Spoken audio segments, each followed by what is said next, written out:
안녕하세요. 에이미 장입니다. 집에서 일을 한 지 벌써 9주가 되어가고 있는데요. 여러분들은 9주 동안 어떻게 지내셨습니까? 오늘은 특별히 코로나로 인해서 많은 변화가 있는데 그 가운데서 커머셜 인더스트리에 대해서 또 리테일 샵에 대한 변화, 그 이외에도 뉴욕과 또 전 미국에서 일어나고 있는 이런 부동산에 관련된 뉴스에 대해서 말씀을 드리기 위해서 영상을 준비해 봤습니다. 끝까지 시청 부탁드릴게요. 얼마 전 5월 24일에 CBC 뉴스를 통해서요, 많은 리테일 샵들의 파산 신청에 대해서 보도했습니다. 지난 한 달 동안에 전국적으로 뿌리가 깊은 유명 브랜드들이 부도를 하고 있다고 전했고요. 이번 주말 렌트카 대기업인 허츠가 그 명단에 합류했다고 했습니다. 그뿐만 아니라 코로나 여파는요, 식당과 또 여행사, 이외에도 체육관과 의류 상점에도 큰 타격을 입히고 있다고 했는데요. 지난 2주간 미국에서 유명한 몇몇 브랜드들은 챕터 11 파산 신청을 했고요. 또 미국 전역의 매장을 닫을 것이라고 보도했습니다. 5월 4일에는요, 짐 체인인 골드스 짐, 약 4,000명의 직원들과 20개 주에 있는 700여 곳의 시설을 닫는다고 했고요.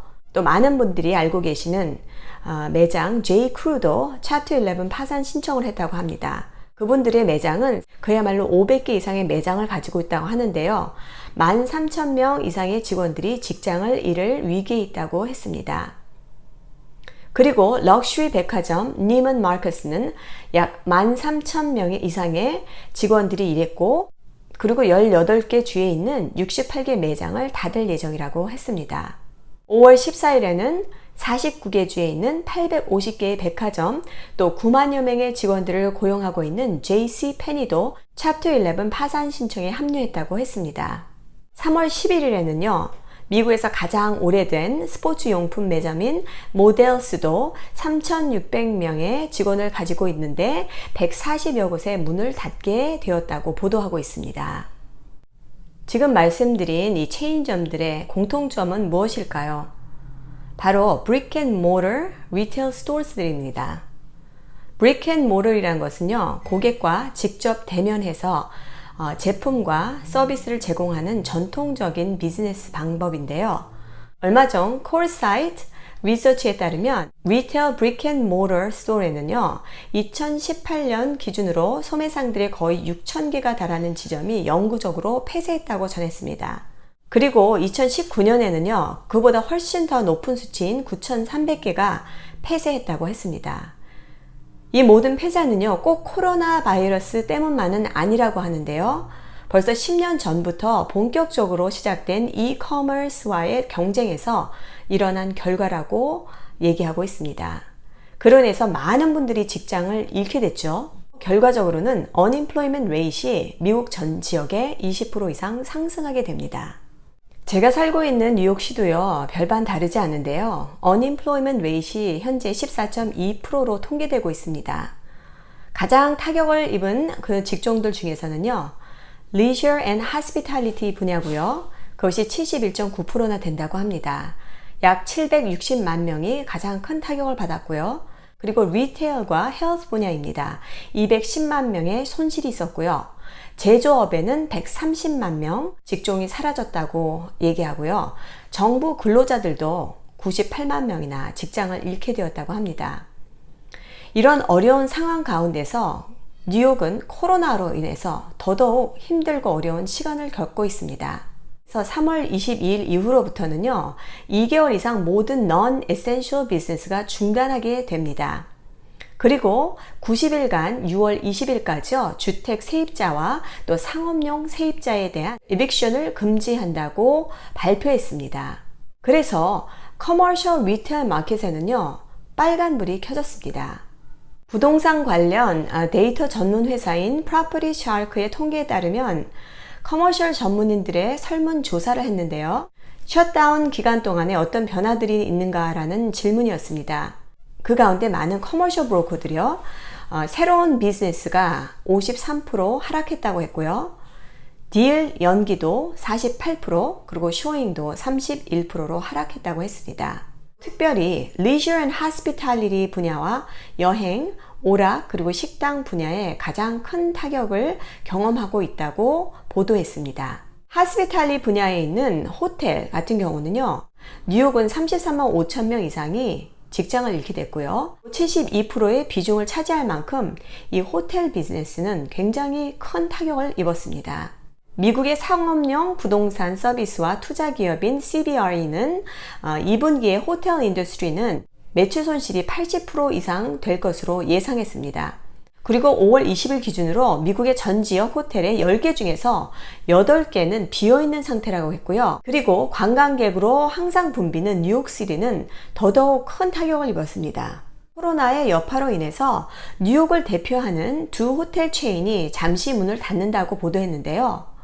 바로 6에베뉴에 위치한 뉴욕 힐튼 미타운은 3월 20일부터 1878개의 객실을 이번 여름까지 닫을 것이라고 보도했습니다. 잠시 문을 닫는 이유는 바로 occupancy rate이 싱글 디짓으로 떨어졌기 때문이라고 합니다. 그리고 웨스트 53rd 스트리트에 위치한 호텔 바카렛 호텔은요, 5스타 호텔이면서 럭셔리한 호텔이기도 합니다. 하지만 코로나 여파로 인해서 3월 21일로 잠시 문을 닫는다고 했습니다. Tourism Economics에 따르면 호텔 인더스트리가요, 9.11 때보다 그야말로 9배 이상의 손실을 겪고 있다고 했고요. 2020년도에는 50%의 매출 손실을 예상하고 있다고 보도하고 있으니까요. 얼마큼 빠른 속도로 뉴욕시티가 회복이 될지 앞으로 지켜봐야 할 것 같습니다. 그렇다면 뉴욕 리테일 분야는 어떨까요? 락다운이 2달 이상 계속되면서 더 많은 상업용 세입자들이 임대료를 밀리고 있다고 합니다. 커머셜 랜로드들도 이 테넌트한테 매달 받아야 하는 렌트에 차질이 생기니까요. 랜로드들도 부담해야 하는 그런 지출 때문에 아주 고민에 빠졌다고 하고요. 7월에 내야 하는 세금 때문에 큰 걱정을 하고 있다고 전했습니다. 특히 스몰 프로퍼티 오너 같은 경우는요, 더 큰 타격을 받고 있다고 하니까요. 코로나의 여파는요, 전 미국 뿐만이 아니라 뉴욕을 휩쓸고 있습니다. 그리고 뉴욕타임스는 뉴욕시티의 커머셜 리테일과 또 오피스 스페이스 전문 회사 두 곳을 조사했는데요. 첫 번째는 버나도 리얼티 트러스트입니다. 이분들은 맨하탄에 많은 건물을 소유하고 있는 소유주들입니다. 그분들에 의하면 그로서리 이외에 에센셜 비즈니스를 제외한 커머셜 테넌트들은요, 경기가 회복될 때까지 렌트를 당분간 보류할 수 있게 해달라고 부탁을 받았다고 했습니다. 그분들이 매니지하고 있는 리테일 테넌트의 53%만이 렌트를 냈다고 하고요. 하지만 오피스 테넌트 같은 경우는 90%를 냈다고 했습니다. 두 번째는요, 엠파이어 스테이트 리얼티 트러스트라는 부동산 회사인데요. 이분들은 엠파이어 스테이트 빌딩의 소유주이기도 하지만 맨하탄 안에 8개 이상의 빌딩을 가지고 있는 분들이라 합니다. 이번 조사에 따르면 25% 이상의 오피스 테넌트들과 50% 이상의 리테일 테넌트에게 4월 렌트를 받지 못했다고 전했습니다. 렌트를 받지 못하는 랜로드의 입장이라면 정말 힘들고 어려운 시간을 겪고 있는 것이죠.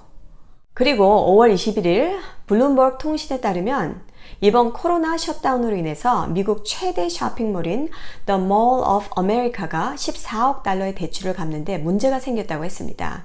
그리고 현재 2개월 동안 모기지 연체 상태라고 밝혔는데요.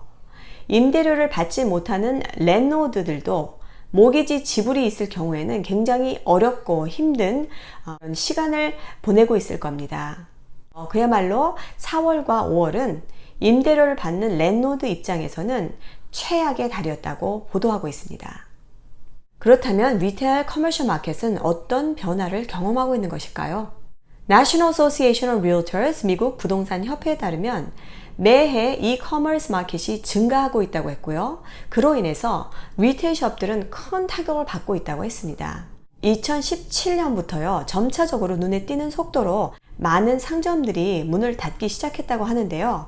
2020년도 3월에만 30만 개 이상의 일자리가 사라졌다고 합니다. 벌써 코로나 이전부터 이 경기에 영향을 받는 리테일 시장은 코로나 여파로 인해서 더 큰 타격을 받게 됐다고 했는데요. 소매점 패전과 개점을 추적하는 분석 회사가 있는데 그것이 바로 콜사이트 리서치 팀입니다.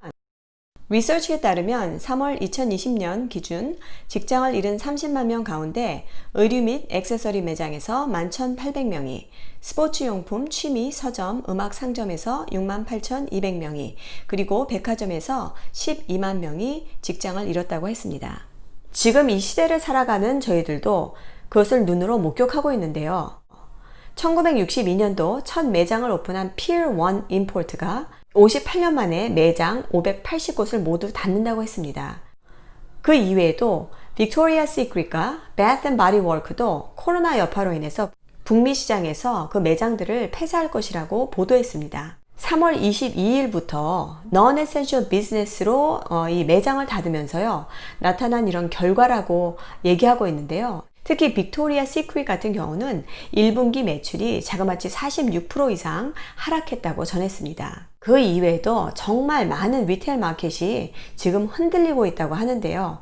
이 부분에 대해서 주목해서 지켜봐야 합니다. 반면에 코로나로 인해서 다 큰 지장을 받는 것은 아닙니다.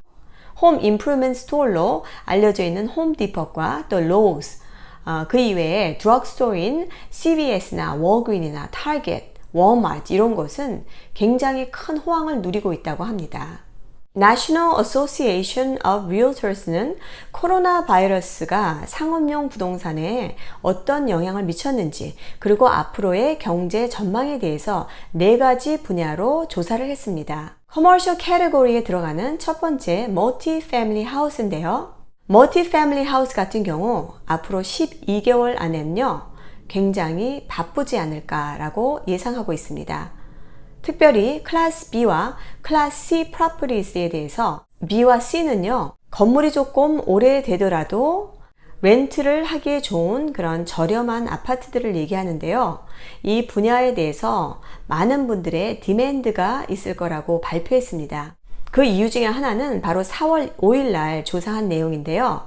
59% 이상의 주택 구매자들이 현재 그것을 보류하고 있는 상태라고 했습니다.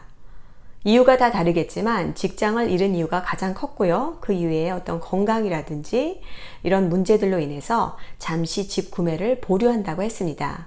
이분들을 감안했을 때 앞으로 12개월 동안은 클래스 B와 C에 많은 분들이 관심을 가질 것이라고 했습니다. 두 번째 카테고리는 Industrial Properties인데요. 제조, 가공, 창고 또는 소매 목적으로 사용되는 건물입니다. 이것 또한 앞으로 12개월 동안에 수요가 상승할 것이라고 전망하고 있는데요. 코로나로 인해서 더 많은 소비자들이 앞으로 온라인 쇼핑을 선호하게 될 것이라고 했는데요. 또 이커머스를 가능하게 할 그런 비즈니스를 할 수 있는 장소로 산업용 창고 구입에 많은 분들이 또 관심을 가지게 될 것이고, 그뿐만 아니라 이 인더스트리얼 프로퍼티에 대한 리스에 대한 관심도 커질 것이라고 발표했습니다. 세 번째 분야는 리테일 프로퍼티스인데요. 리테일 마켓은 조금 다른 예상을 하고 있었습니다. 임대료에 대한 관심과 또한 디맨드는 많이 감소할 것이라고 예측했습니다. 지금 현재 코로나로 인해서 미국 전역에 47,000개 이상의 이런 소매상들이 임시로 문을 닫거나 아니면 매장 시간을 조정하고 있는 상태에 있는데요. 2019년도는 그야말로 9,350개의 소매상이 폐업했다고 하는데 그 이상의 큰 여파가 예상된다고 보도했습니다. 네 번째는 오피스 프로퍼티스인데요. 사무용 부동산입니다. 상당수의 기업들이요, 원하든지 원치 않든지 간에 코로나로 인해서 집에서 일할 수밖에 없는 상황이 되어버렸습니다. 그로 인해서 인력 감축도 있었지만 많은 기업들이 폐업을 하게 되는 계기가 됐다고 했는데요. 코로나로 인해서 자가 격리가 굉장히 중요한 시기가 되어버렸습니다. 그래서 앞으로 코워킹 스페이스에 대해서는 오피스 렌트를요, 더 확장하는 것보다는 오히려 작은 스페이스로 줄이고 웬만하면 일하시는 분들이 집에서 일할 수 있는 방법을 택하고 있다고 전했습니다. 그로 인해서 오피스 프로퍼티를 갖고 계시는 랜로드 입장에서는 앞으로 전망이 그렇게 좋지만은 않은 것 같습니다. 제가 얼마 전 월스트리트 저널에 아주 흥미로운 어리클을 보게 됐습니다. 그 내용은 바로 코로나로 인해서 우리 모두는 기술적인 면에서 어떤 변화를 경험하고 있는가라는 내용이었습니다. 그리고 두 회사를 소개했는데요. 첫 번째는 아마존입니다. 아마존은 코로나 이전에 39%였던 그로서리 쇼핑이 자그마치 코로나 이후에는 80%로 증가했다고 했습니다. 그리고 온라인 쇼핑에 익숙하지 않았던 올더 제너레이션들도 이 기간 동안에 온라인 쇼핑을 많이 하게 됐다고 보도하고 있는데요. 코로나로 인해서 9주 동안에 격리 상태에 있었잖아요. 그 기간 동안에 많은 분들이 온라인 쇼핑을 하셨을 겁니다. 또 한 가지는 상점과 쇼핑몰이 오픈을 해도 끊임없이 이커머스 또 온라인 쇼핑과의 경쟁에 들어갈 것이라고 보도하고 있습니다. 또 재밌는 것은 아마존은 이번 기회에 Self-Driving Car, 그 회사 이름이 Zoox라고 하는데요. 지금 협상 중에 있다고 합니다. 아마존은 중간 마진을 빼버리고요. 구매자들에게 바로 직접 물건을 딜리버리 할 수 있는 방법을 모색하고 있습니다. 만약 이것이 빠른 시일 안에 현실화된다면 리테일 샵 안에는요, 더더욱 큰 파장이 예상되고 있는 것입니다. 두 번째는 워마트인데요. 이 워마트 CEO는요, 코로나 바이러스가 쇼핑에 영구적인 변화를 가져올 것이라고 기대한다고 밝혔습니다. 그리고 워마트도 온라인 그로서리 픽업 비즈니스가요, 자그마치 300배 이상 올랐다고 전했습니다. 그리고 워마트 CEO는 이 코로나 기간 동안에 워마트 온라인과 또 오프라인 팀을 합치는 작업을 시도하고 있다고 얘기했습니다. 결론적으로 월스트리트저널은요, 앞으로 대략 5년 이내에 10만 개 이상의 상점들이 문을 닫을 수 있다고 전했는데요. 그렇게 된다면 이전에 경험했던 불경기 때보다 3배나 더 큰 임팩트가 나타날 것이라고 얘기합니다. 그래서 얼마나 많은 분들이 리테일 쇼핑을 온라인 쇼핑보다 선호할 것인가 라는 질문이었습니다. 여러분, 앞으로 어떤 변화들이 있을까요? 제가 이 아티클을 읽으면서 제 자신을 한번 생각해 봤습니다. 저도 2006년부터 부동산 사무실을요, 이 스토어프런트 리테일 프로퍼티에서 하고 있습니다. 그런데 그 기간 동안에 너무나 많은 것들이 변했어요. 특히 코로나로 인해서 당분간 사무실을 닫고 9주 이상 집에서 일을 하면서요, 많은 시간 또 공부하게 되고 또 조사를 하게 되었는데, 제가 일하는 이 부동산 분야에도 큰 변화들이 예상됩니다. 예전과는 다르게 점점 더 테크놀로지 베이스가 되고요. 또 버추얼 투어, 또 줌 미팅, 디지털 마케팅 플랜, 온라인 인터뷰, 프레젠테이션, 인터넷 마케팅 이런 분야가 점점 넓어지면서요. 그 변화에 대해서 알아가고 또 배우지 않는다면 저 또한 퇴보할 것 같습니다. 오히려 이 기회에 귀를 활짝 열고 또 배우고 또 듣고 공부하는 그런 입장이라면, 새로운 것에 대한 도전과 리서치하는 그런 입장이라면 반드시 좋은 기회가 올 것이라고 봅니다. 여러분, 오늘 어떠셨습니까? 아주 짧게 지금 일어나고 있는 상황에 대해서 말씀드렸고요. 그리고 여러분들 중에서 리테일 샵을 하시면서 많은 변화를 경험하고 있는 부분이 있다면 저에게 댓글을 남겨주시면 감사하겠습니다. 오늘도 시청해 주셔서 너무 감사드리고요. 잊지 마시고 좋아요와 구독 부탁드리겠습니다. 감사합니다.